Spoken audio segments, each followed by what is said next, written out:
Hello everyone, this is Elijah here, and let me welcome you to another video produced by Financial Anatomy. This is a place where you learn how to take control of your financial destiny.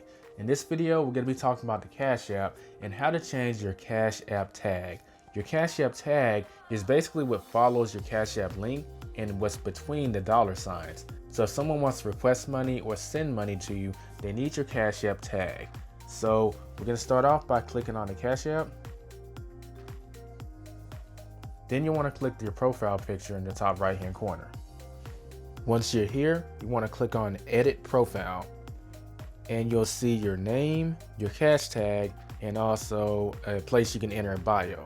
Click on your cash tag, and boom, you're taken to the place to where you can change your cash tag. And then you can rename it from here. It says choose a cash tag, your unique name for getting paid by anyone. Now, I'm obviously not going to change mine because I don't have any reason to. But this is how you change your Cash App tag. You would just enter what you want your cash tag to be and then click the button set. That's basically how you change your cash tag. It's definitely some good information to know. That concludes this video. If you have any questions or comments, feel free to leave them in the comment section below.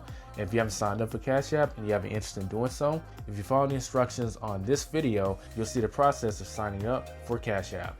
I'll catch you in the next video. Don't forget to subscribe if you're new and hit the thumbs up button if you found value in the video. This is Elijah out. Don't forget to get out there and take control of your financial destiny.